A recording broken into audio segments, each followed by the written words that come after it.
Lego is making terrible decisions on which sets to release, and I would know better, is what a lot of fans would think. And it is easy to think that if you are a big fan of Lego, you have been collecting their sets for years, and you're like disappointed in what sets they're releasing. A lot of fans would think they know better than a business of how to run it. It's the same with like TV shows and movies. When let's say like a Marvel movie, when it comes out, or like a Star Wars movie as well, when it comes out, all the fans are like, whoa, they could have done it this way, they could have done it that way, they could have had a different ending. No, I'm not trying to defend all like terrible movies and stuff, but like or like how the last like episode 9 of Star Wars happened. But there's a lot to consider, you know. It's easier said than done. But going back into like Lego's business decisions, Lego has to appease several markets, you know. But going back to the title of this video, Dungeons and Dragons. Why did Lego cancel Dungeons and Dragons? It just started, right? It started with like they hit us with a big set, a massive set, which is what they do with all these like one-off IPs, like Stranger Things or like The Goonies, things like that. But they also threw in a CMF series, which is, I felt like it was kind of generous. That CMF series provided us with a lot of options to make like our custom minifigures. I'm fairly new into the world of D&D. I've been with like, I've been collecting Lego for like a very long time, like over a decade in my adult life. I'm really young in Dungeons & Dragons, like a cobbled pup, if you would say. Just venturing into it, I know miniatures are not very, it's not really necessary to play the game, but it makes it more fun, right? It gives you a more tactile experience. Having said that, a lot of people do get creative. You don't have to buy official D&D miniatures. You don't even have to buy miniatures sometimes. Some people do like cardboard cutouts and stuff. So I always thought it was fun. It would be fun if you used Lego to make your settings, like you make a city. Miniatures are easy because it's minifigs. You give your minifigs like medieval armor, weapons, like a wizard hat if you're a wizard.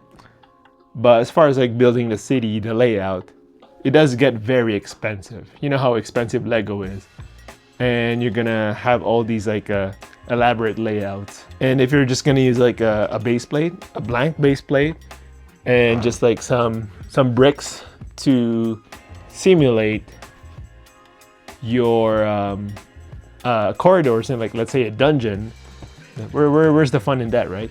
You gotta go, if you're gonna do Lego, you might as well be more detailed.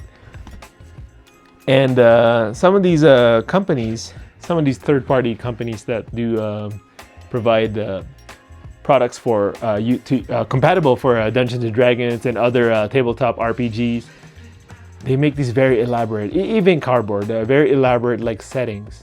And you could use your Lego minifigures with it if you wanted, but I really want to use Lego with it. I feel like it would be more fun, but again, it'd be very expensive. Now, going back to why Lego is not going with this like 100%, right? They just gave us one big set, and then they gave us a collector minifigure series, and they're like, handle it yourself if you want to go further than that. Well, first of all, which I talked in my last video, is that there's a lot of medieval sets right now. They probably think, oh, half the story is going to be medieval if we already have Harry Potter, we have Lord of the Rings, some creator sets, some Lego Castle sets are coming out. Like, well, not strictly Lego Castle, but it's like creator sets. There's the Bricklink. There's a lot of castle sets already. And I think the biggest reason is that the market. What I mentioned earlier in the video, you or me, we're not the only market for Lego. We're not even the main market, right? The biggest market is for kids. Kids are not very familiar with like Dungeons and Dragons. My kids are actually the one who brought it up to me because of Stranger Things, but I think that's like a minor spike in interest.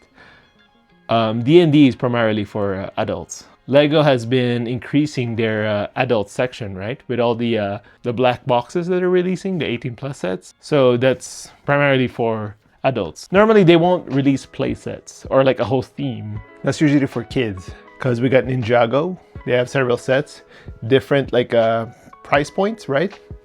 Because it's for kids. Jurassic Park or Jurassic World is the same thing. Lego Friends. Disney, the one that's kind of both is Star Wars. Star Wars has a lot of price points, but it's both for kids and adults. Adults mostly like the ships, right? And like the small play sets, like the ones with like let's say there's like a wall and there's like a couple of minifigures. There's like some shooting mechanism. That's usually what the parents buy kids, the cheaper ones.